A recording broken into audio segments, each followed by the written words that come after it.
College से graduate होते ही MC की खूबसूरत एक्स गर्लफ्रेंड उसे छोड़कर एक ऐसे मोटे आदमी के साथ चली जाती है जो 2.5 मीटर से भी ज्यादा लंबा था और लगभग 300 किलो का था। लेकिन उसकी जिंदगी तब पूरी तरह बदल जाती है जब उसे अचानक एकेडमी ऑफ आर्ट्स की कैंपस ब्यूटी सू यू फे का फोन आता है। दोनों सिर्फ एक ही बार चांस से एक बार में मिले थे। दोनों ने साथ में ड्रिंक की थी और नशे की हालत में एक होटल में रात गुजारी थी। उसके बाद से वो कभी दोबारा नहीं मिले। अब अचानक सू यू फेई उसे हॉस्पिटल आने के लिए कहती है क्योंकि वो बच्चों को जन्म देने वाली थी। डिलीवरी रिस्की थी, इसलिए डॉक्टर को कंसेंट फॉर्म पर फैमिली मेंबर के साइन चाहिए थे। एमसी पूरी तरह कंफ्यूज हो जाता है और मना कर देता है कि वो उसका फैमिली मेंबर नहीं है। तब सू यू फेई एक ऐसा सच बताती है जो उसके होश उड़ा देता है। वो कहती है कि उसके पेट में जो बच्चे हैं वो सब एमसी के ही हैं। एमसी को उसकी बात पर बिल्कुल भी यकीन नहीं होता। उसे लगता है कि सू यू फेई किसी और के बच्चों की जिम्मेदारी उसके सर डालना चाहती है। जैसे ही वो कॉल काटने वाला होता है तभी उसके सामने एक mysterious super dad system activate हो जाता है। पहला मिशन था हॉस्पिटल जाकर कंसेंट फॉर्म साइन करना, जिसका रिवॉर्ड था 2 लाख युआन। दूसरा मिशन था सू यू फेई के साथ डिलीवरी के दौरान रहना, जिसके रिवॉर्ड में बेबी सप्लाईज और फॉर्मूला मिलना था। तीसरा मिशन था बच्चों के नाम रखना और उसका रिवॉर्ड शैनशन में एक लग्जरी अपार्टमेंट था। एमसी को तब समझ आता है कि अगर सिस्टम एक्टिवेट हुआ है तो बच्चे सच में उसके ही होंगे। ये सोचते ही वो बिना देरी किए हॉस्पिटल की तरफ निकल पड़ता है ताकि सच का पता लगा सके। हॉस्पिटल में सू यू फेई की सीनियर उसे तसल्ली देने की कोशिश कर रही होती है और सब लोग बेचैनी से किसी के कंसेंट फॉर्म साइन करने का इंतजार कर रहे होते हैं। डॉक्टर बताता है कि सू यू फेई एक साथ 4 बच्चों को जन्म देने वाली है। क्वाड्रुप्लेट्स की प्रेगनेंसी बहुत ही रेयर होती है और डिलीवरी के वक्त रिस्क भी काफी ज्यादा होता है। एमसी अभी भी शॉक में होता है, लेकिन फिर भी कंसेंट फॉर्म साइन कर देता है। जैसे ही वो साइन करता है, सिस्टम तुरंत उसके अकाउंट में 2 लाख युआन ट्रांसफर कर देता है। इतनी सी चीज के बदले इतना बड़ा रिवॉर्ड देखकर वो हैरान रह जाता है और समझ जाता है कि ये तो सिर्फ शुरुआत है। सू यू फेई की बेस्ट फ्रेंड गुस्से में एमसी का सामना करती है और उस पर इल्जाम लगाती है कि उसने प्रेगनेंसी के दौरान सू यू फेई को अकेला छोड़ दिया। एमसी समझाता है कि उस रात जो भी हुआ था वो दोनों की मर्जी से हुआ था, लेकिन उनकी बात और आगे बढ़ पाती उससे पहले ही सू यू फेई को लेबर पेन शुरू हो जाता है। नर्सेस तुरंत उसे डिलीवरी रूम में ले जाती हैं और सब बाहर इंतजार करने लगते हैं। इसी वक्त एमसी पूरी तरह एक्सेप्ट कर लेता है कि सिर्फ एक अनएक्सपेक्टेड रात की वजह से वो अब बाप बनने वाला है और वो दिल से डिसाइड करता है कि अब वो अपनी जिम्मेदारी से कभी पीछे नहीं हटेगा। काफी टेंशन भरे इंतजार के बाद डॉक्टर बाहर आता है और गुड न्यूज देता है। डिलीवरी सक्सेसफुल रही थी। सू यू फेई ने सेफली 4 बच्चों को जन्म दिया था, जिनमें 3 बेटियां और 1 बेटा था। वो बहुत थक चुकी थी, लेकिन मां और चारों बेबीज बिल्कुल हेल्दी थे। ये सुनकर एमसी सुकून की सांस लेता है और सू यू फेई से मिलने से पहले उसके लिए खाना और जरूरी सामान खरीदने का फैसला करता है। क्योंकि उसे न्यू मदर और न्यू बॉर्न बेबीज की केयर के बारे में कुछ भी पता नहीं था, इसलिए वो पेरेंटिंग के बारे में सर्च करना शुरू कर देता है। तभी सिस्टम उसे पोस्टपार्टम और न्यू बॉर्न केयर की एक कंप्लीट एनसाइक्लोपीडिया रिवॉर्ड के रूप में दे देता है।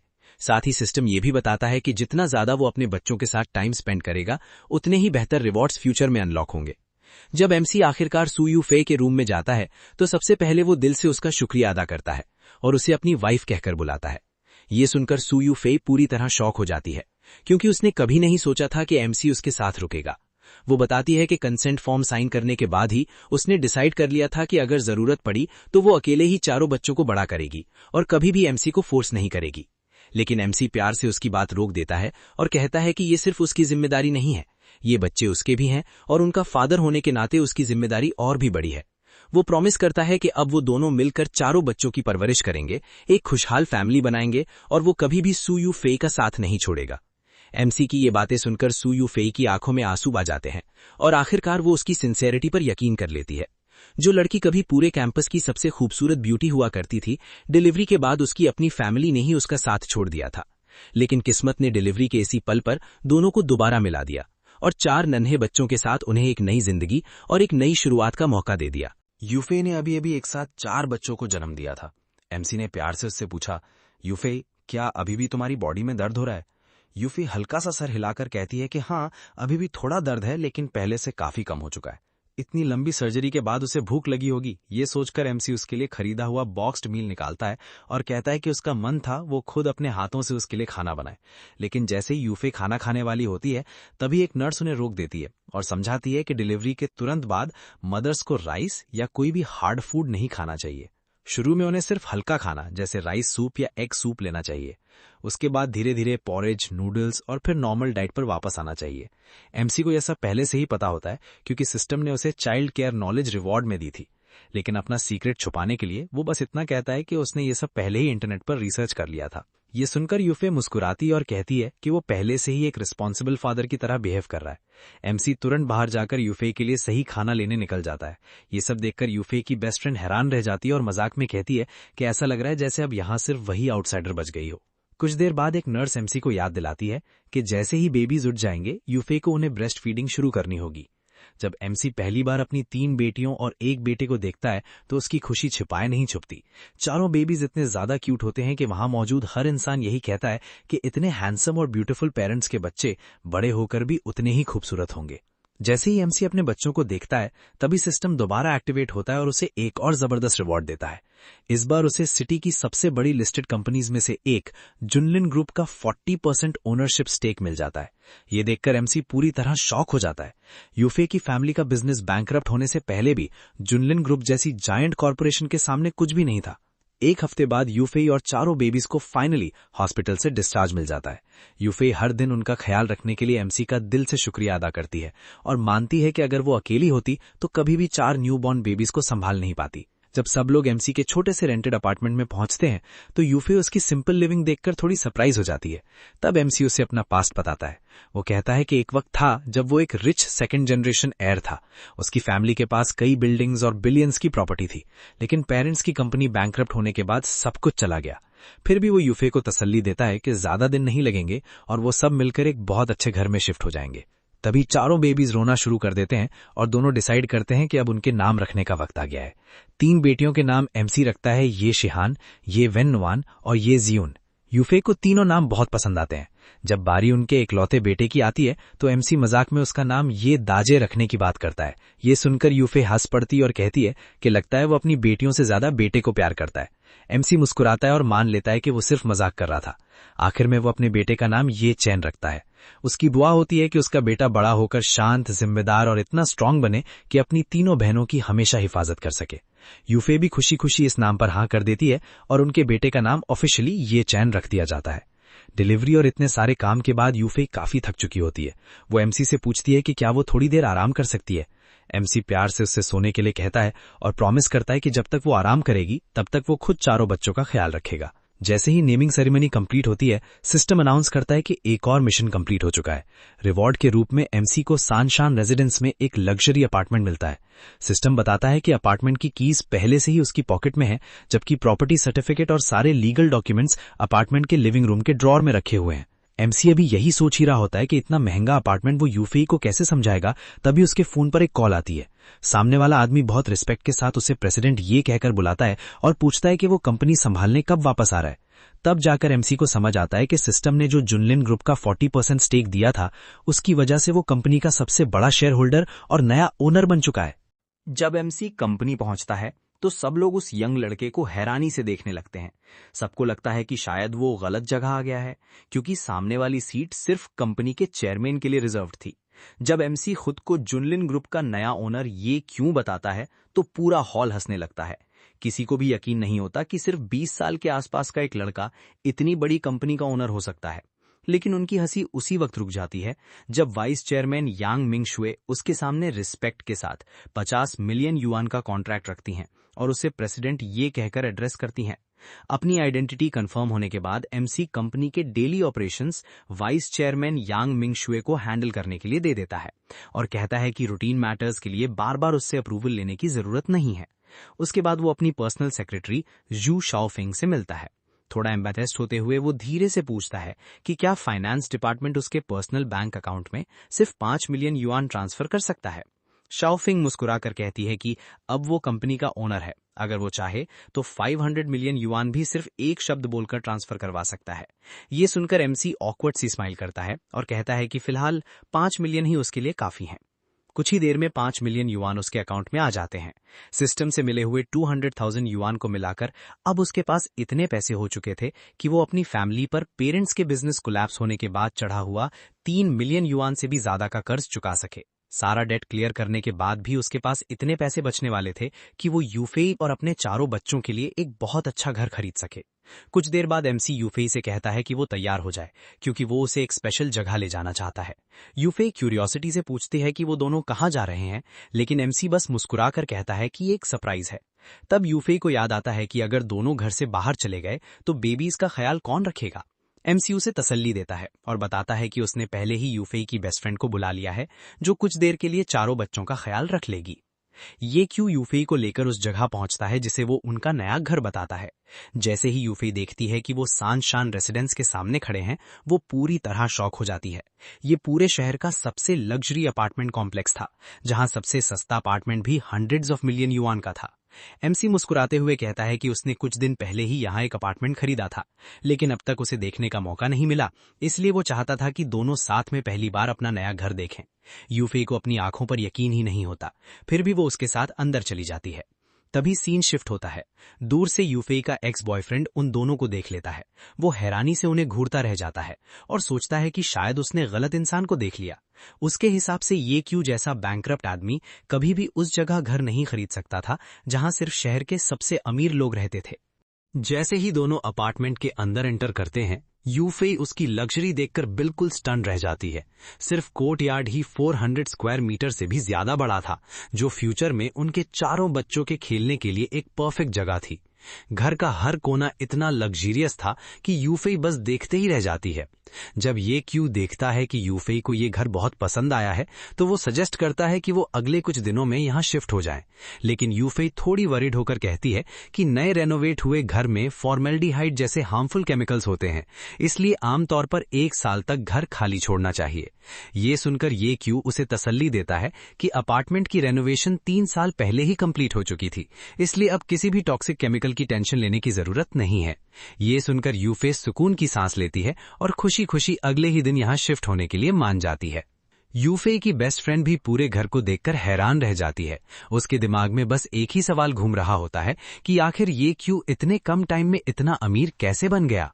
घर से निकलते वक्त ये क्यू उसे लंच के लिए रुकने को कहता है, लेकिन वो पोलाइटली मना कर देती है क्योंकि उसके पहले से कुछ प्लान्स होते हैं। घर वापस आते ही अचानक उनका एक बेबी जोर जोर से रोना शुरू कर देता है। यूफेई पहले अंदाजा लगाती है कि शायद उसे भूख लगी होगी। फिर वो ये क्यू से कहती है कि तीसरे बेबी का डायपर चेक करें, अगर डायपर हैवी लगे तो इसका मतलब है कि उसे तुरंत चेंज करना पड़ेगा। ये क्यू मान लेता है कि उसने आज तक कभी डायपर चेंज नहीं किया, लेकिन जैसे ही वो थोड़ा हेजिटेट करता है, तभी सुपर डैड सिस्टम एक बार फिर एक्टिवेट हो जाता है और उसे complete newborn care knowledge reward में दे देता है।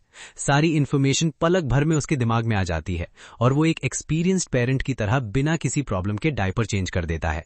ये देखकर यूफेई सरप्राइज हो जाती है और पूछती है कि क्या उसने पहले भी कभी डायपर चेंज किया है। ये क्यू बस मुस्कुराकर कहता है कि एक बार देखने के बाद ये काफी सिंपल लगा। कुछ देर बाद यूफेई कहती है कि शायद उन्हें एक नैनी रख लेनी चाहिए, क्योंकि एक साथ 4 न्यू बॉर्न बेबीज का ख्याल रखना बहुत एग्जॉस्टिंग था। ऊपर से कुछ ही दिनों में ये क्यू को भी जॉब पर जाना होगा। लेकिन ये क्यू तुरंत उसकी बात काट देता है और कहता है कि टेंशन लेने की कोई जरूरत नहीं है। उसने अभी अभी ग्रेजुएशन कंप्लीट की है और अभी ऑफिशियली काम शुरू भी नहीं किया। सबसे इंपॉर्टेंट बात यह है कि उसके लिए दुनिया की कोई भी चीज उसके बच्चों से ज्यादा वैल्यूएबल नहीं है। हालांकि अब वो बिलियंस की कंपनी जुनलिन ग्रुप का ओनर बन चुका था, फिर भी वो फिलहाल ये सच यूफेई को नहीं बताता। वो डिसाइड करता है कि सही वक्त आने पर ही सब कुछ बताएगा। ये क्योंकि ये बातें सुनकर यूफेई का दिल भर आता है। उसे यकीन ही नहीं होता कि वो अपना करियर साइड में रखकर सिर्फ उसके और बच्चों के साथ रहना चाहता है। थोड़ी देर बाद वो मजाक में उससे पूछती है कि उसके लिए ज्यादा इंपॉर्टेंट कौन है, बच्चे या फिर वो। ये क्यों बिना एक सेकंड सोचे जवाब देता है कि उसकी वाइफ ही उसकी जिंदगी की सबसे इंपॉर्टेंट इंसान है। उसके लिए यूफेई हमेशा उसकी छोटी सी प्रिंसेस रहेगी, चाहे वो कितने भी बच्चों की मां क्यों ना बन जाए। ये सुनकर यूफेई शर्मा जाती है और उसके चेहरे पर एक प्यारी सी स्माइल आ जाती है। कुछ ही देर बाद तीसरा बेबी दोबारा रोना शुरू कर देता है। यूफेई ये क्यू को याद दिलाती है कि रेफ्रिजरेटर में ब्रेस्ट मिल्क के कुछ बैग्स रखे हुए हैं और वो उनमें से एक बॉटल में गर्म करके बेबी को पिला दे।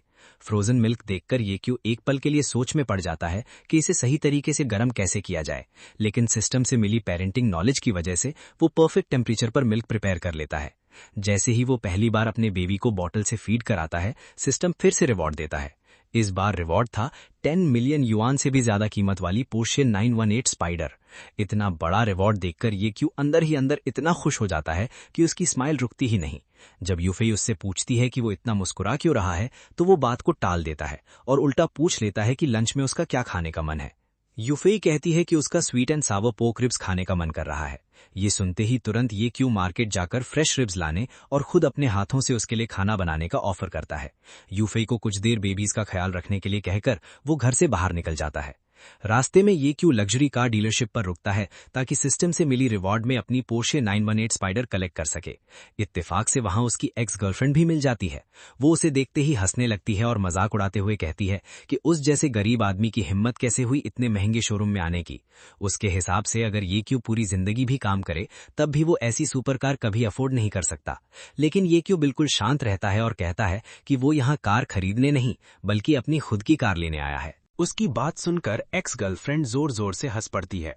वो उसकी तरफ उंगली दिखाकर कहती है कि जो आदमी पब्लिक रेंटल बाइसिकल पर शोरूम तक आया है, उसकी बात पर कौन यकीन करेगा कि शोरूम की सबसे महंगी सुपर कार उसकी है। तभी शोरूम का सेल्स स्टाफ पोलाइटली ये क्यू के पास आता है। ये क्यू अपना इंट्रोडक्शन देता है और बताता है कि पोर्श 918 स्पाइडर का असली ओनर वही है और वो बस अपनी कार कलेक्ट करने आया है। ये सुनकर सेल्स पर्सन शॉक हो जाता है और रिस्पेक्टफुली माफी मांगते हुए कहता है कि उन्हें पहले डीलरशिप मैनेजर को बुलाकर उसकी आइडेंटिटी वेरीफाई करनी होगी, क्योंकि पोर्श 918 स्पाइडर पूरे शोरूम की सबसे वैल्यूएबल कार थी। उधर ये क्यू की एक्स गर्लफ्रेंड को और भी पक्का यकीन हो जाता है कि वो सिर्फ एक्टिंग कर रहा है। वो सबके सामने जोर जोर से उसका मजाक उड़ाती है। वो औरत सबके सामने ये क्यू की तरफ उंगली दिखाकर जोर से कहती है कि ये आदमी सिर्फ फ्री स्नैक्स और ड्रिंक्स खाने के लिए शोरूम में आया है। उसकी बात सुनकर शोरूम का एक एम्प्लॉय तुरंत ये क्यू के पास आता है और पोलाइटली कहता है कि अगर वो कार खरीदने नहीं आया तो उसे शोरूम छोड़ देना चाहिए। लेकिन ये क्यू बिल्कुल शांत रहता है और फिर से वही बात दोहराता है कि वो यहाँ कार खरीदने नहीं बल्कि अपनी कार कलेक्ट करने आया है। ये सुनकर उसकी एक्स गर्लफ्रेंड फिर से हंसने लगती है और उसका मजाक उड़ाते हुए कहती है कि उस जैसे आदमी के पास पोर्श खरीदने के पैसे कब से आ गए। ये क्यू बस हल्की सी स्माइल करता है और कहता है कि सिर्फ पोर्श ही नहीं, उसने पोर्श 918 स्पाइडर खरीदी है। एक पल के लिए वो लड़की चुप हो जाती है, लेकिन अगले ही सेकंड और भी जोर से हंस पड़ती है। वो सबको याद दिलाती है कि पोर्श 918 स्पाइडर की सबसे सस्ती कार भी 13 मिलियन युआन से ज्यादा की होती है। ऊपर से ये क्यू तो बैंकरप्ट हो चुका था और उस पर अभी भी मिलियंस का कर्ज था। उसके हिसाब से तो वो अभी जो फ्री स्नैक्स खाकर आया है उनके पैसे भी नहीं दे सकता। ये सब देखकर सिक्योरिटी गार्ड्स आगे बढ़ते हैं और ये क्यू को 3 सेकंड का टाइम देते हैं। वो कहते हैं कि अगर उसने तुरंत शोरूम नहीं छोड़ा तो उसे जबरदस्ती बाहर निकाल दिया जाएगा। लेकिन उसी वक्त डीलरशिप मैनेजर भागते हुए वहां पहुंच जाता है और गुस्से में गार्ड्स को रोक देता है। वो एम्प्लॉयज को डांट लगाता है कि उन्होंने शोरूम के सबसे इंपॉर्टेंट कस्टमर्स में से एक को पहचाना ही नहीं। मैनेजर तुरंत उस एम्प्लॉय को जॉब से निकाल देता है जिसने ये क्यू को बाहर निकालने की कोशिश की थी और रिस्पेक्ट के साथ उससे माफी मांगता है। इसके बाद वो पर्सनली सारे डॉक्यूमेंट्स ये क्यू को हैंड ओवर करता है और उसकी बिल्कुल नई पोर्श 918 स्पाइडर उसके सामने लाकर खड़ी कर देता है। ये क्यू मैनेजर का शुक्रिया अदा करता है और अपनी लग्जरी सुपर कार को देखकर मुस्कुराता है। उसे पता था कि ये कार जहां भी जाएगी हर किसी की नजर उसी पर टिक जाएगी। लेकिन उसकी एक्स गर्लफ्रेंड फिर भी यकीन नहीं करती। वो बार बार कहती रहती है कि ये कार किसी भी हाल में ये क्यू की नहीं हो सकती। तभी मैनेजर शांति से बताता है कि उन्होंने काफी पहले ही ये क्यू की आइडेंटिटी वेरीफाई कर ली थी और वही पोर्श 918 स्पाइडर का असली ओनर है। अब उस लड़की के पास बोलने के लिए कुछ भी नहीं बचता। वो बस चुपचाप देखती रह जाती है जब ये क्यू अपनी 10 मिलियन युआन से भी महंगी सुपर कार लेकर शोरूम से निकल जाता है। तभी सीन शिफ्ट होता है। घर पहुंचते ही चारों बेबीज एक साथ दूध के लिए रोना शुरू कर देते हैं। यूफे ये क्यू से कहती है कि रेफ्रिजरेटर में रखा हुआ ब्रेस्ट मिल्क गर्म करके बेबीज को पिला दे। जैसे ही ये क्यू पहली बार अपनी सबसे बड़ी बेटी को बॉटल से फीड कराता है, सुपर डैड सिस्टम फिर से एक्टिवेट हो जाता है। इस बार रिवॉर्ड के रूप में उसे गॉड टियर कुकिंग स्किल्स मिलती हैं। ये देखकर वो खुद भी सरप्राइज रह जाता है। सिस्टम उसे बताता है कि हर बेबी को पहली बार फीड करने पर अलग अलग रिवॉर्ड मिलता है। ये सुनकर ये क्यू खुशी से हंस पड़ता है। अब उसे समझ आ गया था कि उसके हर बच्चे के साथ एक नया वैल्यूएबल रिवॉर्ड जुड़ा हुआ है। बेबीज को सुलाने के बाद ये क्यू सीधा किचन में चला जाता है ताकि सबके लिए लंच प्रिपेयर कर सके। कुछ देर बाद यूफे की बेस्ट फ्रेंड शी ची उनसे मिलने आती है। वो अपने होम टाउन से फ्रेश लोटस सीड्स लेकर आई होती है क्योंकि लोग मानते हैं कि ये नई माँ के लिए बहुत न्यूट्रिशियस होते हैं। यूफे खुशी से उसका शुक्रिया अदा करती है और उसे लंच के लिए रुकने का इन्विटेशन देती है। बातों ही बातों में शीची को पता चलता है कि यूफे के रिकवरी पीरियड के दौरान हर दिन के 3 मील्स खुद ये क्यू बना रहा है। रास्ते में आते वक्त उसने रेजिडेंशियल एरिया में एक बहुत ही कूल पॉर्श 918 स्पाइडर भी देखी थी और वो उस कार की तारीफ किए बिना रह ही नहीं पा रही थी। थोड़ी ही देर में ये क्यू सबको डाइनिंग टेबल पर बुला लेता है। जैसे ही सब लोग टेबल पर रखे हुए खाने को देखते हैं, उनकी आंखें खुली की खुली रह जाती हैं। हर डिश सिर्फ ये क्यू ने अपने हाथों से बनाई होती है और उसकी खुशबू पूरे घर में फैल चुकी होती है। यूफे एक बाइट लेती है और तुरंत महसूस करती है कि उसकी कुकिंग पहले से भी कई गुना बेटर हो गई है। शीची भी पूरी तरह शॉक रह जाती है। उसके हिसाब से स्वीट एंड सार पॉर्क रिब्स इतनी टेस्टी थी कि उसने अपनी पूरी जिंदगी में कभी इतना डिलीशियस खाना नहीं खाया था। सब लोग इतना मजे से खाना खाते हैं कि प्लेट्स में लगभग कुछ भी नहीं बचता। खाली प्लेट्स देखकर यूफे मजाक में पूछती है कि उसने खुद कुछ खाया ही क्यों नहीं। ये क्यों हंसकर कहता है कि जब सबने इतने मजे से सारा खाना खत्म कर दिया तो उसके लिए बचा ही क्या था। बाद में जब यूफे बर्तन धो रही होती है तब वो चुपचाप पीछे से आकर ये क्यू को हक कर लेती है। ये क्यू थोड़ा कंसर्न्ड होकर उसे याद दिलाता है कि डॉक्टर ने डिलीवरी के बाद कम से कम 2 महीने तक नॉर्मल मैरिड लाइफ शुरू ना करने की सलाह दी थी। ये सुनकर यूफे मुस्कुराती है और कहती है कि उसका ऐसा कोई इरादा नहीं था, वो बस उसे हक करना चाहती थी। ये बात सुनकर ये क्यों इमोशनल हो जाता है। वो प्यार से यूफे को अपनी बाहों में भर लेता है और उसके लिए इतना सब कुछ सहने पर दिल से उसका शुक्रिया अदा करता है। तभी सीन शिफ्ट होता है। आंख झपकते ही 3 महीने बीत जाते हैं। इस दौरान ये क्यू कभी कभी जुनलिन ग्रुप जरूर जाता था, लेकिन अपना ज्यादा से ज्यादा वक्त घर पर ही यूफे और अपने चारों बच्चों के साथ बिताता था। यूफे की रिकवरी भी बहुत अच्छी होती है और उसकी फिगर दोबारा प्रेगनेंसी से पहले जैसी हो जाती है। उसे देखकर कोई भी यकीन नहीं करता कि वो पहले ही 4 बच्चों की मां बन चुकी है। एक सुबह ये क्यू देखता है कि यूफे तैयार हो रही है। वो उससे पूछता है कि वो कहाँ जा रही है। यूफे बताती है कि उसकी 3 महीने की मैटरनिटी लीव खत्म हो चुकी है और अब उसे वापस ऑफिस ज्वाइन करना होगा। ये सुनकर ये क्यू तुरंत मना कर देता है। वो कहता है कि उसके काम करने की कोई जरूरत नहीं है, वो आराम से उसका और 4 बच्चों का पूरा खर्चा उठा सकता है। उसकी बस एक ही ख्वाहिश है कि यूफे घर पर फैमिली के साथ खुशी से रहे। लेकिन यूफे अपनी बात पर टिकी रहती है। वो कहती है कि बच्चों की परवरिश सिर्फ एक इंसान की जिम्मेदारी नहीं होती, उसका भी फर्ज है कि वो फैमिली के लिए कंट्रीब्यूट करे। हर औरत का अपना करियर होना चाहिए और उसे पूरी तरह अपने हस्बैंड के पैसे पर डिपेंड नहीं रहना चाहिए। हालांकि ये क्यू अब टेंस ऑफ बिलियंस युआन की कंपनी का चेयरमैन बन चुका था, फिर भी यूफे को उसकी असली आइडेंटिटी के बारे में कुछ भी पता नहीं था। आखिर में ये क्यू उसकी जिद देखकर मान जाता है। उसके लिए सबसे जरूरी यूफे की खुशी थी और वैसे भी उसे पूरा यकीन था कि जब तक वो घर पर है तब तक वो अकेला ही अपने 4 बच्चों का अच्छे से ख्याल रख सकता है।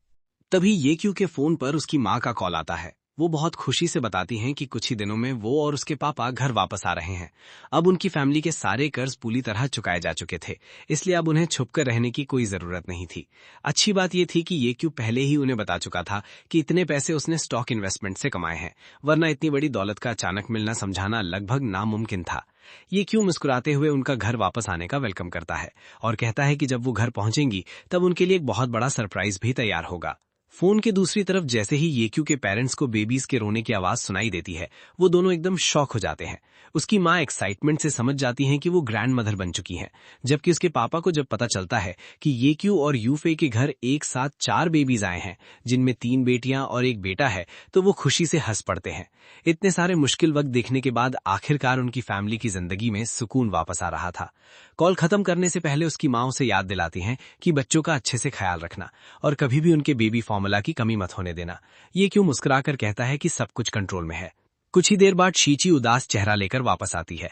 उसने टियान यू ग्रुप के इंटरव्यू के लिए पूरा 1 हफ्ता तैयारी की थी, लेकिन फिर भी वो इंटरव्यू क्लियर नहीं कर पाई। ये लगातार तीसरी कंपनी थी जहां से उसे रिजेक्ट कर दिया गया था। अब उसका कॉन्फिडेंस टूटने लगा था और उसे लगने लगा कि शायद उसे कभी अच्छी जॉब ही नहीं मिलेगी। यूफे प्यार से उससे तसल्ली देती है और कहती है कि प्रॉब्लम उसकी एबिलिटी में नहीं है, बस अभी तक उसे सही अपॉर्चुनिटी नहीं मिली। ये क्यों क्यूरियोसिटी से उससे पूछता है कि उसने यूनिवर्सिटी में किस सब्जेक्ट से ग्रेजुएशन की थी। जब शीची बताती है कि उसने बिजनेस एडमिनिस्ट्रेशन पढ़ा है, तो ये क्यों के दिमाग में तुरंत जुनलिन ग्रुप का ख्याल आता है। वो कहता है कि कंपनी इस वक्त लार्ज स्केल पर रिक्रूटमेंट कर रही है और उसे वहां अप्लाई करना चाहिए। शीची कड़वी सी स्माइल के साथ सर हिला देती है। उसके हिसाब से जुनलिन ग्रुप शहर की सबसे बड़ी कंपनीज में से एक थी और वहां सिर्फ टॉप यूनिवर्सिटीज के स्टूडेंट्स को ही जॉब मिलती थी। वो एक ऑर्डिनरी 2nd ईयर यूनिवर्सिटी से ग्रेजुएट थी, इसलिए उसे लगता था कि उसका सिलेक्शन होना नामुमकिन है। ये क्यों मुस्कुराकर कहता है कि ऐसा बिल्कुल नहीं है। जुनलिन ग्रुप ऑर्डिनरी यूनिवर्सिटीज के टैलेंटेड स्टूडेंट्स को भी चांस देता है। इतना ही नहीं, इस वक्त एक्सटर्नल रिलेशंस मैनेजर की वैकेंसी भी खाली है जो उसके मेजर से परफेक्टली मैच करती है। पहले तो शीची को अपने ऊपर भरोसा नहीं होता, लेकिन जब उसे पता चलता है कि मिनिमम क्वालिफिकेशन सिर्फ कॉलेज डिप्लोमा है तो उसके अंदर फिर से उम्मीद जग जाती है। ये क्यों की बातों से मोटिवेट होकर वो डिसाइड करती है कि अगले दिन जुनलिन ग्रुप में इंटरव्यू जरूर देगी। उसकी हिम्मत बढ़ाने के लिए वो ये क्यों की शुक्रगुजार होती है और यूफे के डिनर इनविटेशन को एक्सेप्ट कर लेती है ताकि एक बार फिर उसके हाथ का बना हुआ डिलिशियस खाना खा सके। उसके बाद ये क्यों चुपके से अपनी सेक्रेटरी जो शाओफेंग को कॉल करता है। वो उससे ऑर्डर देता है कि अगर अगले 2 दिनों में चैन शीची नाम की कोई लड़की एक्सटर्नल रिलेशंस मैनेजर के इंटरव्यू के लिए आए तो उसका इंटरव्यू स्मूथली कंप्लीट करवाना। जो शाओफेंग ये सुनकर थोड़ी कंफ्यूज हो जाती है और मन ही मन सोचने लगती है कि कहीं शीची का उसके बॉस के साथ कोई स्पेशल रिलेशनशिप तो नहीं है, लेकिन फिर भी वो बिना कोई सवाल किए उसका ऑर्डर मान लेती है। बाद में ये क्यू और यूफे अपने चारों बेबीज को लेकर बाहर वॉक पर निकलते हैं। ये क्यू बड़े प्यार से बच्चों के साथ खेलता है। वो उन्हें हवा में हल्का सा उठाकर पकड़ता है, लेकिन पूरी तरह उनकी सेफ्टी का ध्यान रखता है। यूफे हंसकर उसे संभालने के लिए कहती है, लेकिन ये क्यू कहता है कि बच्चों को छोटी उम्र से ही हिम्मत सीखनी चाहिए। उसे अपने बेबीज के साथ इतनी खुशी से खेलते देखकर पूरा माहौल और भी वार्म और लाइवली हो जाता है। तभी उनमें से एक बेबी अचानक रोना शुरू कर देता है। उसे चुप कराने के लिए ये क्यू म्यूजिक चला देता है। जैसे ही ये होता है, सुपर डैड सिस्टम फिर से एक्टिवेट हो जाता है और इस बार उसे god tier musical knowledge reward में मिलती है। एक ही पल में वो म्यूजिक थ्योरी का मास्टर बन जाता है। इतना ही नहीं, सिस्टम उसके वोकल कॉर्ड्स को भी अपग्रेड कर देता है, जिसकी वजह से उसकी सिंगिंग वॉइस भी कमाल की हो जाती है। इतना जबरदस्त रिवॉर्ड मिलने के बाद ये क्यू के चेहरे पर फिर से स्माइल आ जाती है। जब यूफे पूछती है कि वो किस बात पर हंस रहा है तो वो हमेशा की तरह बात को टाल देता है। बाहर घूमते वक्त यूफे सजेस्ट करती है कि अब उन्हें बेबी फॉर्मूला खरीद लेना चाहिए, क्योंकि चारों बेबीज हर दिन पहले से ज्यादा दूध पीने लगे थे और उसका ब्रेस्ट मिल्क अब उनके लिए काफी नहीं था। ये क्यू भी इस बात से अग्री करता है। आखिर एक साथ 4 भूखे बेबीज को फीड करना आसान बात नहीं थी। जब वो बेबी स्टोर पहुंचता है तो उसे नोटिस होता है कि इस पैरेलल वर्ल्ड में फॉर्मूला के काफी ब्रांड्स के नाम उसकी प्रीवियस लाइफ से बिल्कुल अलग हैं। थोड़ा देखने के बाद वो एक इम्पोर्टेड ब्रांड चूज करता है जिसकी एक कैन की प्राइस 1300 युआन होती है। बिना एक सेकंड सोचे वो स्टोर में रखी हुई सारी 12 कैन्स खरीद लेता है। इतनी बड़ी शॉपिंग देखकर कैशियर भी शॉक हो जाता है। तब ये क्यों हंसकर समझाता है कि 4 बेबीज मिलकर इन्हें बहुत जल्दी खत्म कर देंगे। 18,200 युआन पे करने के बाद वो स्टोर वालों से कहता है कि सारा फॉर्मूला सीधा सनशन रेजिडेंस वाले घर पर डिलीवर कर दिया जाए। शॉपिंग करते करते वो लोग एक पब्लिक सिंगिंग इवेंट के पास पहुंच जाते हैं। वहां कंटेस्टेंट्स जजेस के स्कोर के हिसाब से अच्छे खासे प्राइजेस जीत सकते थे। यूफे मजाक मजाक में ये क्यू को भी पार्टिसिपेट करने के लिए एनकरेज करती है। होस्ट उसके हाथ में माइक्रोफोन देकर स्टेज पर बुला लेता है। जब होस्ट पूछता है कि बैकग्राउंड म्यूजिक के लिए कौन सा गाना चलाया जाए तो ये क्यू बिल्कुल शांति से मना कर देता है और कहता है कि उसे किसी भी अकम्पनीमेंट की जरूरत नहीं है। ये सुनकर ऑडियंस सरप्राइज रह जाती है, क्योंकि बिना म्यूजिक के गाना गाना बहुत कम लोगों के बस की बात होती है। ये क्यू जानता था कि उसकी प्रीवियस लाइफ के बहुत से फेमस सॉन्ग्स इस पैरेलल वर्ल्ड में एग्जिस्ट ही नहीं करते। थोड़ी देर सोचने के बाद वो डिसाइड करता है कि आज वो ऐसा गाना गाएगा जो वहां मौजूद किसी भी इंसान ने पहले कभी नहीं सुना होगा। रिकॉर्डेड म्यूजिक चलाने के बजाय वो बस एक गिटार उधार मांगता है और अपनी अभी अभी मिली गॉड टियर म्यूजिकल नॉलेज से सबको हैरान कर देने की तैयारी कर लेता है। ये क्यू गिटार उठाता है और कहता है कि ये गाना बलून वो उस लड़की के नाम डेडिकेट करना चाहता है जिसे वो सबसे ज्यादा प्यार करता है। वो चाहता था कि ये शाम यूफई के लिए हमेशा यादगार बन जाए। जैसे ही वो गाना शुरू करता है, पूरा माहौल एकदम शांत हो जाता है। गाने के हर एक लिरिक्स उन दोनों की जिंदगी को बिल्कुल परफेक्टली बयान कर रहे थे। जब से यूफई ने उनके 4 बच्चों को जन्म दिया था, तब से ये क्यू हर पल उसके साथ खड़ा रहा था, बिल्कुल उस गाने की तरह जो बताता था कि 2 लोगों का एक दूसरे को पाना कितना प्रेशियस होता है। ये सब सुनते सुनते यूफई की आंखों में खुशी साफ दिखने लगती है। उस पल उसे लगता है कि दुनिया की सबसे खुशनसीब औरत वही है, जबकि ये क्यू के लिए उसकी सबसे बड़ी खुशी हमेशा सिर्फ यूफे ही थी। जैसे ही परफॉर्मेंस खत्म होती है, सारे जजेस बिना किसी हेजिटेशन के उसे परफेक्ट स्कोर दे देते हैं। ऑडियंस जोर जोर से तालियां बजाने लगती है और पूरा इवेंट सिर्फ ये क्यू की परफॉर्मेंस की बात करने लगता है। एक ही गाने से वो उस इवेंट का सबसे बड़ा हाईलाइट बन जाता है। तभी सीन शिफ्ट होता है। अगले दिन शी की इंटरव्यू देने के लिए जुनलिन ग्रुप पहुंचती है। रिसेप्शनिस्ट उसे इंटरव्यू रूम तक ले जाती है, जहां उसका सामना जो शाओफेंग से होता है। जो शाओफेंग उसका नाम कंफर्म करती है और फिर मुस्कुराकर सीधा कहती है कि उसका इंटरव्यू ऑलरेडी पास हो चुका है और वो अगले ही दिन से कंपनी ज्वाइन कर सकती है। ये सुनकर शी की पूरी तरह से शॉक हो जाती है। ना किसी ने उसका रेज्यूमे देखा, ना ही एक भी इंटरव्यू क्वेश्चन पूछा। उसे सिर्फ ज्वाइनिंग के डॉक्यूमेंट्स फिल करने थे। कंपनी से बाहर निकलने के बाद भी उसके दिमाग में बस एक ही बात चल रही होती है, हर चीज इतनी आसानी से कैसे हो गई। जितना वो सोचती है उतना ही उसे लगता है कि किसी ने पीछे से उसकी हेल्प की है, और आखिर में उसके दिमाग में सिर्फ एक ही नाम आता है, ये क्यों। वो तुरंत यूफेई को कॉल करके गुड न्यूज देती है। यूफेई भी उसके लिए बहुत खुश होती है और उसे कॉन्ग्रेचुलेशंस देती है। शीकी कहती है कि वो ये क्यों का भी शुक्रिया अदा करना चाहती है, क्योंकि उसी ने यूनलिन ग्रुप में अप्लाई करने की सलाह दी थी। कॉल खत्म होने के बाद यूफेई एक्साइटमेंट के साथ ये क्यू को बताती है कि शीकी का सिलेक्शन हो गया है, लेकिन ये क्यू बस मुस्कुराता है और ऐसे बिहेव करता है जैसे उसे इस बारे में कुछ भी ना पता हो। अपनी नई जॉब की खुशी में शीकी दोनों को डिनर ट्रीट देना चाहती है, लेकिन घर पर 4 बेबीज होने की वजह से बाहर जाना पॉसिबल नहीं था।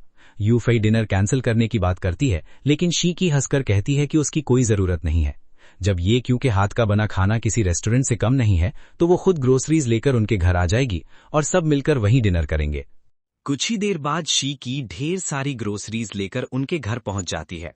इतना सारा सामान देखकर यूफे मजाक में कहती है कि उसने इतना खाना लाकर बेचारे ये क्यू को और ज्यादा मेहनत करने पर मजबूर कर दिया।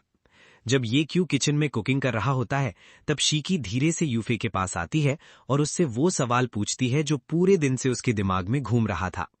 वो यूफे को इंटरव्यू के बारे में सब कुछ बताती है और कहती है कि उसे पक्का लगता है कि किसी ने पीछे से उसके लिए अरेंजमेंट किया था।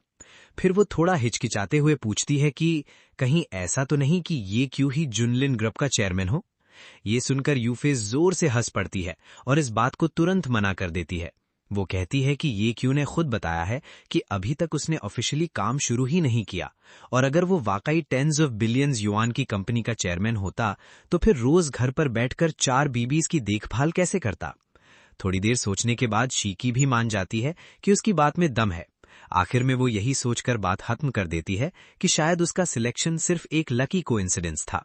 कुछ देर बाद ये क्यू डिनर तैयार कर लेता है और सबको डाइनिंग टेबल पर बुलाता है। शीकी दोनों को इतने प्यार से एक दूसरे के साथ देखकर मजाक में कंप्लेन करती है कि वो उसके सामने ही इतना रोमांस कर रहे हैं। यूफे भी हंसकर जवाब देती है कि अगर शीकी को इतनी क्यूरियोसिटी है तो आज रात यहीं रुक जाए और सब कुछ खुद देख ले।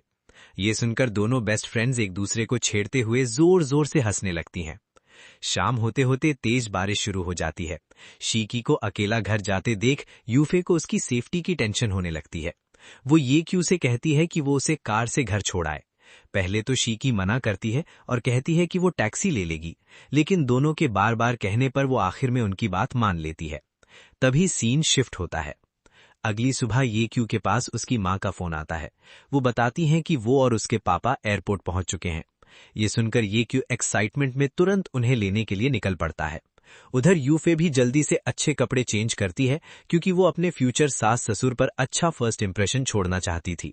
कल बारिश में चलाने की वजह से ये क्यू की पॉर्श सर्विस पर गई हुई थी, इसलिए इस बार वो अपनी दूसरी लग्जरी कार लेकर एयरपोर्ट पहुंचता है।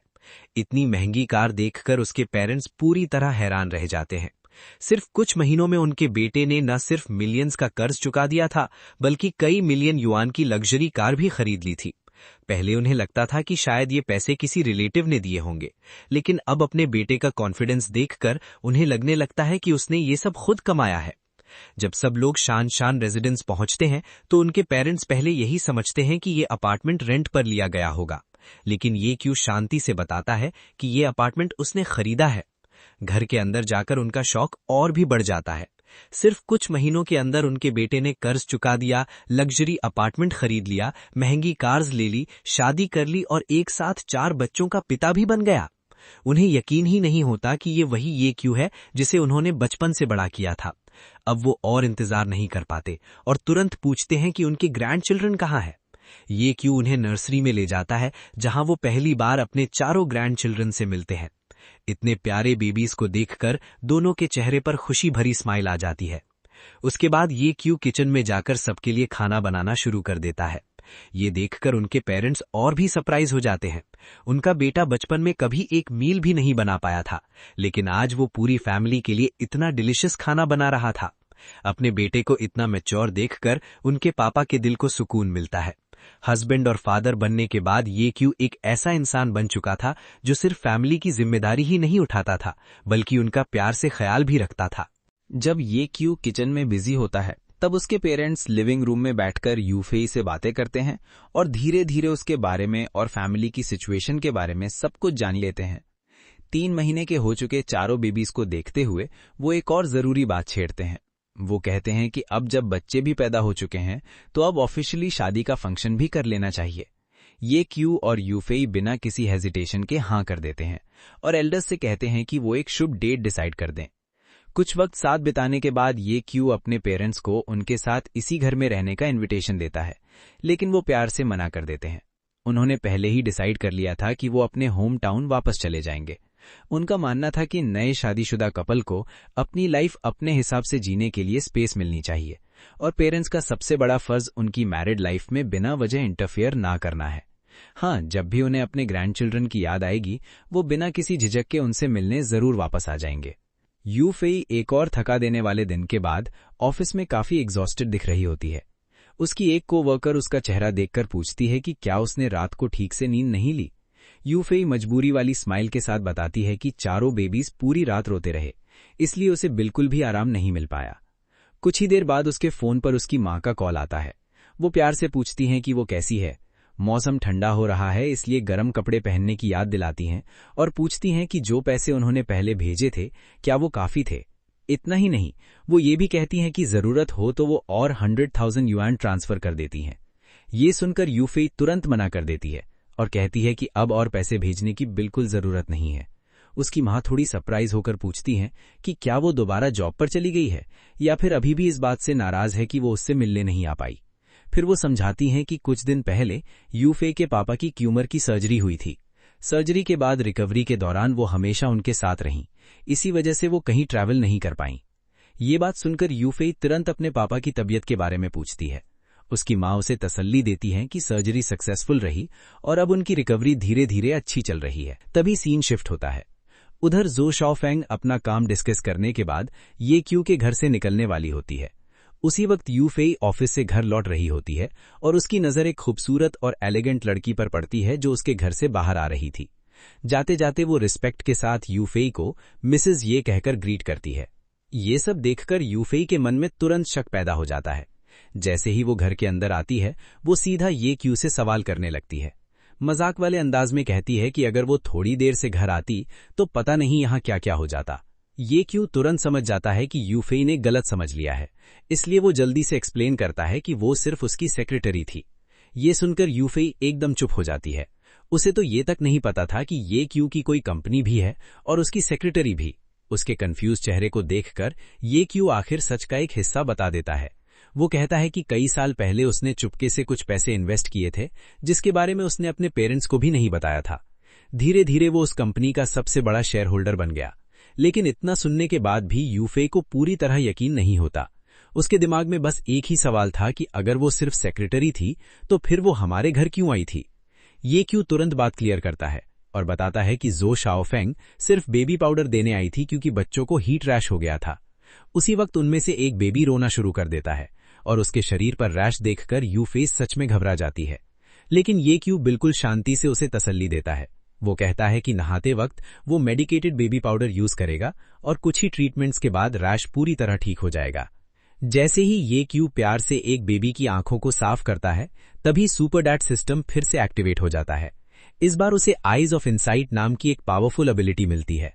इस स्किल की मदद से वो सच और झूठ में फर्क कर सकता था, नकली और असली करेंसी को पहचान सकता था, ओरिजिनल एंटीक्स को आइडेंटिफाई कर सकता था और किसी भी इंसान के इरादे अच्छे हैं या बुरे ये भी समझ सकता था। इतनी जबरदस्त एबिलिटी मिलते ही वो कुछ पल के लिए सरप्राइज रह जाता है। जब यूफेई उससे पूछती है कि क्या हुआ तो वो बस इतना कहता है कि बेबी की आंख में गिरा हुआ एक आईलैश निकाल रहा था। शाम को यूफेई उसे डिनर के लिए बुलाती है। खाना खाते वक्त वो कहती है कि अगले दिन उन्हें उसके पेरेंट्स से मिलने चलना चाहिए ताकि ये च्यू ऑफिशियली उनसे मिल सके। ये सुनकर ये च्यू खुशी खुशी मान जाता है, लेकिन फिर उसे याद आता है कि उसने अपने फ्यूचर फादर एंड लॉ के लिए कोई गिफ्ट ही प्रिपेयर नहीं किया। तब यूफेई उसे बताती है कि उसके पापा को चाय पीना बहुत पसंद है और उन्हें एंटीक्स और फेमस पेंटिंग्स कलेक्ट करने का भी बहुत शौक है। ये सुनकर ये च्यू डिसाइड करता है कि वो एक एंटीक शॉप जाकर उनके लिए कोई अच्छा सा गिफ्ट खरीदेगा। एंटीक शॉप पहुंचते ही ओनर बड़े एक्साइटमेंट के साथ एक से बढ़कर एक चीजें दिखाने लगता है। एक बार तो वो इतनी बड़ी बड़ी बातें कर देता है कि एक एंटीक को किसी पुराने एम्परर की चीज बता देता है, लेकिन तुरंत अपनी गलती सुधार लेता है जब उसकी बात पकड़ी जाती है। इसके बाद वो ये च्यू को एक फेमस पेंटिंग दिखाता है और दावा करता है कि ये एक मशहूर मास्टर की ओरिजिनल पेंटिंग है, इसीलिए वो उसके बदले 30,000 युआन मांगता है। लेकिन आईज ऑफ इनसाइट की वजह से ये च्यू एक ही नजर में उसका झूठ पकड़ लेता है। शॉप ऑनर जिस पेंटिंग को इतनी मेहनत से बेचने की कोशिश कर रहा था, उसकी असली वैल्यू बहुत कम थी। वहीं दूसरी तरफ दुकान में रखी हुई कई पेंटिंग्स के बीच ये च्यू को एक और पेंटिंग दिख जाती है जो असल में एक ओरिजिनल मास्टरपीस थी और जिसकी कीमत बहुत बड़ी फॉर्चून के बराबर थी। ये देखकर वो अंदर ही अंदर मुस्कुराता है और बिना कुछ कहे वही ओरिजिनल पेंटिंग चूज कर लेता है। शॉप ओनर भी खुशी खुशी डील कंप्लीट कर देता है, बिना इस बात का अंदाजा लगाए कि उसने अपनी दुकान का सबसे कीमती खजाना उसकी असली कीमत के सिर्फ एक छोटे से हिस्से में बेच दिया है। तभी सीन शिफ्ट होता है। उधर यूफेई के पेरेंट्स अपनी बेटी के अगले दिन घर आने की बात कर रहे होते हैं। यूफेई के पापा अभी भी पुरानी बातों को लेकर गुस्से में थे। उन्हें याद था कि जब यूफेई प्रेग्नेंट हुई थी तब उन्होंने गुस्से में उसे घर से निकाल दिया था, क्योंकि उन्हें लगता था कि ये च्यू ने उनकी बेटी का फ्यूचर बर्बाद कर दिया है और अब तो वो एक साथ 4 बच्चों की मां भी बन चुकी थी। हालांकि वो अभी भी सख्त शब्दों में बात करते थे, लेकिन उनकी वाइफ प्यार से उन्हें समझाती हैं कि दिल से वो अपनी बेटी को कब का माफ कर चुके हैं। आखिर यूफेई उनकी लाडली बेटी ही थी और अब इतने सालों तक पुरानी बातों को पकड़कर पूरी फैमिली को अलग रखने का कोई मतलब नहीं था। अगला दिन धीरे धीरे पास आ रहा था और ये च्यू अपने फ्यूचर फादर इन लॉ से मिलने को लेकर काफी नर्वस था। उसके चेहरे पर पसीना देखकर यूफेई हंस पड़ती है और मजाक में कहती है कि इतना डरने की जरूरत नहीं है, उसके पापा उसे खा तो नहीं जाएंगे। जब ये च्यू और यूफेई उसके पेरेंट्स के घर पहुंचते हैं तब यूफेई के पापा का गुस्सा तुरंत फूट पड़ता है। जैसे ही उनकी नजर ये च्यू पर पड़ती है, वो गुस्से में उसे घर से बाहर निकलने को कहते हैं और पूछते हैं कि उसने पहले उनकी बेटी को अकेला क्यों छोड़ दिया था। इससे पहले की बात और बढ़ती, यूफेई अपने पापा को याद दिलाती है कि पहले वो अपने 4 ग्रैंड चिल्ड्रन को तो देख लें। ये सुनकर बुजुर्ग कपल का ध्यान तुरंत बेबीज की तरफ चला जाता है। जैसे ही वो अपने प्यारे प्यारे ग्रैंड चिल्ड्रन को गोद में उठाते हैं, उनका सारा गुस्सा धीरे धीरे पिघलने लगता है। मौका देखकर यूफेई की मां धीरे से ये च्यू को बताती हैं कि पिछले 1 साल से उनके हस्बैंड चाहे कितना भी जिद्दी बने रहे हों, लेकिन अंदर ही अंदर वो अपने किए पर काफी पहले से पछताते थे। बस अपनी ईगो की वजह से वो ये बात कभी मान नहीं पाए। थोड़ा शांत होने के बाद यूफेई के पापा पहली बार ये च्यू को ध्यान से देखते हैं। हैंडसम पर्सनैलिटी, शरीफ नेचर और उसका रिस्पेक्टफुल बिहेवियर देखकर उन्हें समझ आ जाता है कि आखिर उनकी बेटी ने हर हाल में इसी लड़के का साथ क्यों चुना था। इसके बाद ये च्यू रिस्पेक्ट के साथ उनके लिए लाए हुए गिफ्ट्स देता है। उसे पता था कि उसके फादर इन लॉ को एंटीक्स का बहुत शौक है, इसलिए वो उन्हें एक पेंटिंग गिफ्ट करता है और बताता है कि ये तांग भोगू की spring dwelling in the mountains की कॉपी है। हालांकि यूफेई के पापा ऊपर से कहते हैं कि ये सिर्फ एक रेप्लिका है, लेकिन उनके चेहरे की खुशी साफ बता रही थी कि उन्हें ये गिफ्ट बहुत पसंद आया। कुछ देर बाद यूफेई की मां ग्रोसरीज खरीदने बाहर चली जाती हैं और घर पर सिर्फ यूफेई के पापा चारों बेबीज का ख्याल रखने लगते हैं। लेकिन ज्यादा देर नहीं होती कि एक साथ 2 बेबीज रोना शुरू कर देते हैं। वो इतने कंफ्यूज हो जाते हैं कि पहले किस बेबी को चुप कराएं उन्हें समझ ही नहीं आता। तब ये च्यू मुस्कुराते हुए आगे बढ़ता है और बड़े आराम से दोनों बेबीज को संभाल लेता है। उसकी प्रैक्टिस और एक्सपीरियंस देखकर यूफेई के पापा का दिल धीरे धीरे उसके लिए बदलने लगता है। ये च्यू दिल से उनसे कहता है कि उसे पता है उनके मन में अभी भी उसके लिए काफी शिकायतें हैं, लेकिन वो वादा करता है कि अपनी पूरी जिंदगी में कभी भी यूफेई या उनके चारों बच्चों को किसी भी चीज की कमी या तकलीफ नहीं होने देगा। यूफेई के पापा जिद में कहते हैं कि उन्होंने अभी तक उसे माफ नहीं किया है। ये सुनकर ये च्यू बस मुस्कुराता है और कहता है कि अगर उन्होंने सच में माफ ना किया होता तो आज वो दोनों इतनी शांति से एक साथ बैठकर बात ही नहीं कर रहे होते। लंच के वक्त यूफेई की मां क्यूरियोसिटी से ये क्यू के काम के बारे में पूछती हैं। तब यूफेई मजाक में कहती है कि अगर full time stay at home dad बनना भी प्रोफेशन माना जाए तो वही उसका काम है। ये सुनकर उसके पेरेंट्स काफी सरप्राइज हो जाते हैं कि एक आदमी घर पर रहकर बच्चों का ख्याल रखता है और उसकी वाइफ ऑफिस जाती है। तब यूफेई जल्दी से समझाती है कि भले ही ये क्यू रोज घर पर रहता है, लेकिन उसने कई बिजनेसेस में इन्वेस्टमेंट की हुई है और बिना घर से निकले भी बहुत पैसे कमा लेता है। इसी दौरान जब एक बेबी को दूध पिलाया जा रहा होता है तो अचानक वो मिल्क से चोक कर जाता है। ये देखकर ग्रैंड पेरेंट्स घबरा जाते हैं, लेकिन ये क्यू बिल्कुल शांत रहता है और बताता है कि बेबी ने बहुत जल्दी जल्दी दूध पीने की वजह से हवा भी निकल ली है। वो प्यार से बेबी की पीठ थपथपाता है और जैसे ही ट्रैप्ड एयर बाहर निकलती है, बेबी तुरंत ठीक हो जाता है। ये सब देखकर यूफेई के पापा उसकी चाइल्ड केयर नॉलेज से काफी इंप्रेस हो जाते हैं। जब यूफेई की मां लंच बनाना शुरू करती हैं, तब ये क्यू नोटिस करता है कि सर्जरी के बाद उनके हाथ में अभी भी दर्द है। वो तुरंत उन्हें आराम करने के लिए कहता है और खुद कुकिंग करने की बात करता है। वो खुशी खुशी मान जाती हैं। थोड़ी ही देर में ये क्यू पूरी टेबल पर एक से बढ़कर एक डिलिशियस डिशेस सजा देता है। खाना चखते ही यूफेई के पापा भी उसकी तारीफ किए बिना नहीं रह पाते। उन्हें हैरानी होती है कि ये लड़का सिर्फ बच्चों का ही नहीं बल्कि इतना कमाल का खाना बनाना भी जानता है। आज यूफेई के पापा का मूड काफी अच्छा था, इसीलिए सेलिब्रेट करने के लिए वो अपनी सबसे स्पेशल लिकर की बोतल निकाल लाते हैं। हालांकि उनकी सर्जरी को ज्यादा वक्त नहीं हुआ था, फिर भी वो पीने की जिद करते हैं। मजाक में वो ये क्यू से पूछते हैं कि कहीं एक गिलास पीते ही बेहोश तो नहीं हो जाएगा। ये क्यू कॉन्फिडेंस के साथ कहता है कि उसकी अल्कोहल टॉलरेंस भी उनके जितनी ही स्ट्रांग है। ये जवाब सुनकर बुजुर्ग जोर से हंस पड़ते हैं और दोनों के लिए एक एक और ड्रिंक भर देते हैं।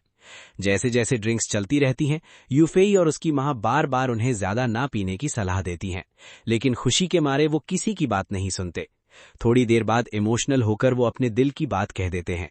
वो मानते हैं कि चाहे बच्चे शादी से पहले पैदा हुए हों, लेकिन उनकी बेटी को एक प्रॉपर स्टेटस और ऑफिशियल शादी मिलनी ही चाहिए। ये कहकर वो फैमिली रजिस्ट्रेशन बुक निकालते हैं और ये क्यू के हाथ में देते हुए कहते हैं कि दोनों जितनी जल्दी हो सके अपनी मैरिज ऑफिशियली रजिस्टर करवा लें। आंखों में आंसू रोककर वो ये क्यू को वार्निंग भी देते हैं कि अगर उसने कभी यूफेई को दुख दिया तो वो उसे कभी माफ नहीं करेंगे। ये क्यू भी पूरी सिंसियरिटी के साथ वादा करता है कि अपनी पूरी जिंदगी वो यूफेई और अपने चारों बच्चों का प्यार से ख्याल रखेगा। इसके बाद घर का माहौल पहले से काफी वार्म हो जाता है। यूफेई के पापा ऑफिशियली अपनी बेटी की जिम्मेदारी ये क्यू को दे देते हैं और फिर एक और जरूरी सवाल पूछते हैं कि शादी कब करने का प्लान है। ये क्यू रिस्पेक्ट के साथ कहता है कि डेट डिसाइड करने का हक उनका है। ये जवाब सुनकर बुजुर्ग खुश हो जाते हैं और डिसाइड करते हैं कि अगले महीने शादी होगी। साथ ही वो ये क्यू को याद दिलाते हैं कि सारी तैयारियां अच्छे से करनी होंगी। ये क्यू भी कॉन्फिडेंस के साथ प्रॉमिस करता है कि वो इस शादी को बिल्कुल परफेक्ट बनाएगा। यूफेई के पेरेंट्स को अच्छी सेहत की दुआ देकर दोनों वहां से घर वापस लौट आते हैं। तभी सीन शिफ्ट होता है। कुछ ही देर बाद यूफेई टेंशन भरा चेहरा लेकर घर आती है। वो ये क्यू को बताती है कि उसकी कंपनी ने उसे जुनलिन ग्रुप के साथ बिजनेस पार्टनरशिप की नेगोशिएशन के लिए भेजने का फैसला किया है, लेकिन जुनलिन ग्रुप जैसे जायंट कॉरपोरेशन के सामने उसकी कंपनी बहुत छोटी थी। उसे बिल्कुल समझ नहीं आ रहा था कि वो उन्हें पार्टनरशिप के लिए कैसे कन्विंस करेगी। इसी प्रेशर की वजह से वो बहुत नर्वस थी। ये क्यू हल्का सा मुस्कुराता है और पूछता है कि क्या वो उसकी असली आइडेंटिटी जानती है। फिर बिल्कुल कैजुअली बताता है कि असल में वही जुनलिन ग्रुप का चेयरमैन है और पूछता है कि क्या वो सरप्राइज हुई। लेकिन यूफेई तुरंत हंस पड़ती है। उसे लगता है कि ये क्यू सिर्फ मजाक कर रहा है, क्योंकि उसके लिए इतनी बड़ी बात सच होना नामुमकिन था। इसके बाद उसे याद आता है कि उसकी यूनिवर्सिटी की एक क्लासमेट जुनलिन ग्रुप में डिपार्टमेंट मैनेजर के तौर पर काम करती है। वो तुरंत अपनी दोस्त को फोन करती है और वो मीटिंग अरेंज करवाने के लिए मान जाती है। ये सुनकर यूफेई के चेहरे पर फिर से स्माइल आ जाती है। अब उसे लगने लगा था कि कल की बिजनेस नेगोशिएशन के सक्सेसफुल होने की उम्मीद सच में बन गई है। ये क्यू बस हल्की सी स्माइल करता है, लेकिन अंदर ही अंदर उसे लगता है कि यूफेई इस छोटी सी बात को जरूरत से ज्यादा कॉम्प्लिकेटेड बना रही है। जैसे ही यूफेई की नजर उस पर से हटती है, वो चुपके से जुनलिन ग्रुप के एक सीनियर एग्जीक्यूटिव को कॉल करता है और ऑर्डर देता है कि अगले दिन जब हाउली ग्रुप के रिप्रेजेंटेटिव्स पार्टनरशिप के लिए आए तो बिना किसी प्रॉब्लम के कोऑपरेशन तुरंत अप्रूव कर दिया जाए। उन्हें किसी भी तरह परेशान करने की जरूरत नहीं है। सीनियर एग्जीक्यूटिव को इतना सीधा ऑर्डर सुनकर थोड़ी हैरानी होती है, लेकिन वो बिना कोई सवाल किए तुरंत मान जाता है। आखिर प्रेसिडेंट ये का डिसीजन ही फाइनल होता था।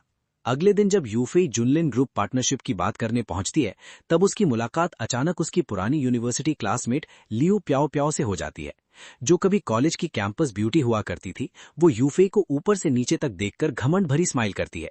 उसे लगता है कि यूफेई उसके पास मदद मांगने आई है। ऊपर से फ्रेंडली बनने का नाटक करते हुए वो कहती है कि वो यूफेई को मैनेजर लियू से मिलवा देगी, लेकिन असल में वो उसे किसी और जगह लेकर जाती है। रास्ते में चलते चलते लियू प्याओ प्याओ अपना असली इरादा बता देती है। वो कहती है कि मैनेजर लियू से मिलने से पहले यूफेई को डायरेक्टर जांग को खुश करना पड़ेगा। इतना ही नहीं, वो ये भी मान लेती है कि पिछली रात ही उसने यूफेई की फोटो डायरेक्टर जांग को दिखा दी थी और वो उसे देखते ही इंटरेस्टेड हो गया था। फिर वो यूफेई का मजाक उड़ाते हुए कहती है कि इतनी बड़ी पार्टनरशिप बिना कोई कीमत चुकाए किसी को नहीं मिलती। हर किसी को कुछ ना कुछ सैक्रिफाइस करना ही पड़ता है। तभी सीन शिफ्ट होता है। इसी दौरान शीची की नजर कंपनी में यूफेई पर पड़ती है। उसका उदास चेहरा देखकर वो तुरंत पूछती है कि क्या हुआ। तब यूफेई उसे सारी बात बता देती है, डायरेक्टर जैंग की गंदी शर्त से लेकर लियू प्याओ प्याओ की साजिश तक। ये सब सुनकर शीची का खून खौल उठता है। उसे यकीन ही नहीं होता कि ऑफिस में इतना शरीफ बनने वाला आदमी अंदर से इतना घटिया हो सकता है। वो तुरंत यूफेई को वार्निंग देती है कि आज के बाद डायरेक्टर जैंग और लियू प्याओ प्याओ दोनों से हमेशा दूर रहना। उधर डायरेक्टर जैंग और लियू प्याओ प्याओ को पूरा यकीन होता है कि यूफेई के पास उनकी बात मानने के अलावा कोई और ऑप्शन नहीं है, इसलिए वो जानबूझकर उसे बहुत देर तक वेट करवाते हैं और फिर झूठ बोलते हैं कि बाकी सब चले गए हैं। उन्हें लगता था कि अब यूफेई मजबूरी में उनकी शर्त मान लेगी। डायरेक्टर जैंग बड़े कॉन्फिडेंस के साथ कहता है कि अगर यूफेई उसकी कंडीशंस मान जाए तो वो मैनेजर लियू की तरफ से तुरंत कोऑपरेशन एग्रीमेंट साइन कर देगा। लेकिन यूफेई कुछ बोल पाती उससे पहले ही जो शाओफेंग अचानक रूम के अंदर आ जाती है। अंदर आते ही वो सीधा डायरेक्टर जैंग से पूछती है कि एक छोटा सा डिपार्टमेंट डायरेक्टर कब से मैनेजर लियू की तरफ से फैसला लेने लगा। उसी वक्त शीची भी आगे बढ़कर पूरी सच्चाई बता देती है। वो बताती है कि डायरेक्टर जैंग ने अपनी पोजीशन का गलत फायदा उठाया और उसकी फ्रेंड पर गंदी और अनरीजनेबल कंडीशंस थोपने की कोशिश की। डायरेक्टर जैंग को सफाई देने का एक भी मौका दिए बिना जो शाओफेंग तुरंत अनाउंस कर देती है कि इसी वक्त से डायरेक्टर जैंग और लियू प्याओ प्याओ दोनों को कंपनी से निकाला जाता है। ये सुनकर डायरेक्टर जैंग घबरा जाता है और हाथ जोड़कर एक और चांस मांगने लगता है। वो कहता है कि उसके ऊपर मिलियंस युआन का होम लोन चल रहा है और अगर जॉब चली गई तो वो बर्बाद हो जाएगा। लेकिन जो शाओफेंग के चेहरे पर जरा भी रहम नहीं आता। वो सीधा ऑर्डर देती है कि दोनों अपना सामान पैक करें और इसी वक्त कंपनी छोड़कर चले जाएं। इन दोनों से निपटने के बाद जो शाओफेंग रिस्पेक्ट से यूफेई से माफी मांगती है और खुद मैनेजर लियू को बुलाती है। इसके बाद जुनलिन ग्रुप और हाउली ग्रुप के बीच कोऑपरेशन एग्रीमेंट बिना किसी और प्रॉब्लम के सक्सेसफुली साइन हो जाता है। जब यूफेई घर लौटकर आती है तो वो एक्साइटमेंट के साथ येक्यू को बताती है कि पार्टनरशिप फाइनली अप्रूव हो गई है। साथ ही जुनलिन ग्रुप में हुआ पूरा इंसिडेंट भी डिटेल में सुना देती है। ये सब सुनकर येक्यू के अंदर गुस्सा भर जाता है। वो चुपचाप दिल में कसम खाता है कि आज के बाद कोई भी उसकी वाइफ या उसके बच्चों को परेशान करने की हिम्मत नहीं करेगा। तभी सीन शिफ्ट होता है। अगली सुबह येक्यू यूफेई को एक सरप्राइज देता है और उसे सिविल अफेयर्स ब्यूरो ले जाता है। यूफेई को लगता है कि शायद वो सिर्फ घूमने निकले हैं, लेकिन येक्यू मुस्कुराकर बताता है कि आज वो ऑफिशियली अपनी मैरिज रजिस्टर करने आए हैं। आज से दोनों कानूनी तौर पर हस्बैंड और वाइफ बन जाएंगे। सारी फॉर्मेलिटीज कंप्लीट करने के बाद दोनों खुशी खुशी साथ में फोटोज खिंचवाते हैं। यूफेई तुरंत अपना मैरिज सर्टिफिकेट सोशल मीडिया पर पोस्ट करती है और लिखती है कि आज से वो ऑफिशियली मिसेज ये बन गई है। उसके बाद वो येक्यू से पूछती है कि उसने कैप्शन में ये क्यों लिखा है कि आसमान ने उस पर बहुत मेहरबानी की है।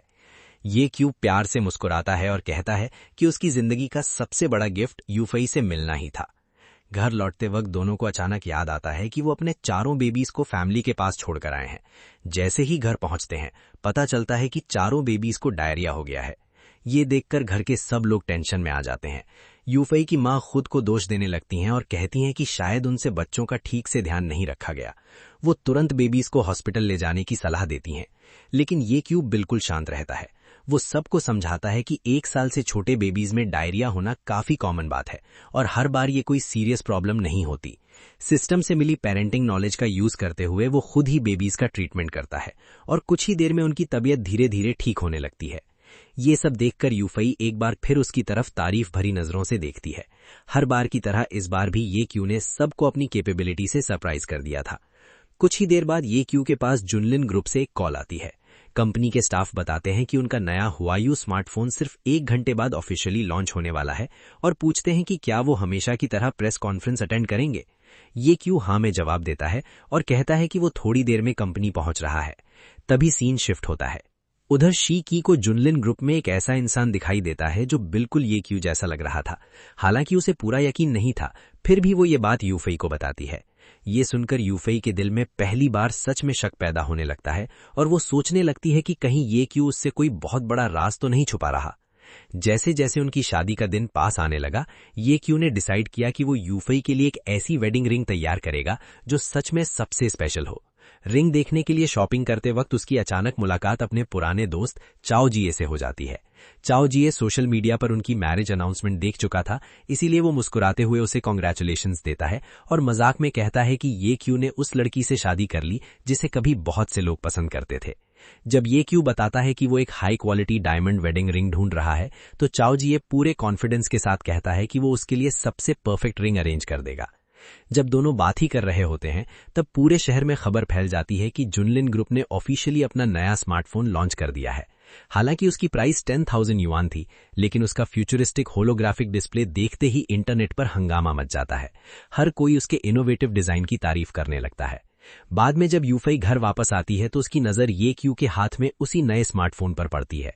ये देखकर वो पूरी तरह से शॉक हो जाती है, क्योंकि फोन अभी प्री ऑर्डर स्टेज में था और नॉर्मल कस्टमर्स के लिए तो अभी अवेलेबल भी नहीं हुआ था। अब यूफई अपनी क्यूरियोसिटी को और कंट्रोल नहीं कर पाती। वो सीधा ये क्यू से पूछती है कि क्या वो उससे कोई बात छुपा रहा है। पहले तो ये क्यू बात को टालने की कोशिश करता है, लेकिन फिर यूफई उससे पूछती है कि क्या वो आज जुनलिन ग्रुप गया था। अब ये क्यू समझ जाता है कि सच छुपाने का कोई फायदा नहीं है, इसीलिए वो मान लेता है कि वो सच में जुनलिन ग्रुप गया था, क्योंकि आज कंपनी का नया स्मार्टफोन लॉन्च हुआ था। ये सुनकर यूफई और भी कंफ्यूज हो जाती है। वो कहती है कि ऐसे इवेंट में तो सिर्फ कंपनी का ओनर ही शामिल होता है। तब ये क्यू फिर से वही बात दोहराता है जो वो पहले भी कई बार कह चुका था, कि वो ही जुनलिन ग्रुप का चेयरमैन है। इस बार इतनी सारी चीजें अपनी आंखों से देखने और इतने सारे क्लूज मिलने के बाद यूफई को आखिर यकीन हो जाता है कि ये क्यू शुरू से ही सच बोल रहा था। तभी सीन शिफ्ट होता है। ये क्यू की असली आइडेंटिटी जानने के बाद भी यूफे को लगता था कि जुनलिन ग्रुप जैसी इतनी बड़ी कंपनी को संभालना उसके बस की बात नहीं है। तब ये क्यू प्लार से उसे एनकरेज करता है कि वो कंपनी ज्वाइन करे और उसके साथ मिलकर बिजनेस को मैनेज करे, लेकिन यूफे तुरंत मना कर देती है। वो बताती है कि उसने डांस में ग्रेजुएशन की है, बिजनेस मैनेजमेंट में नहीं, इसलिए उसे लगता है कि वो इस जिम्मेदारी के लायक नहीं है। ये क्यू बस मुस्कुराता है और कहता है कि उसके आसपास केपेबल असिस्टेंट्स होंगे जो हर काम में उसकी हेल्प करेंगे। उसकी बातों से हिम्मत पाकर यूफे आखिरकार कंपनी ज्वाइन करने के लिए हाँ कर देती है।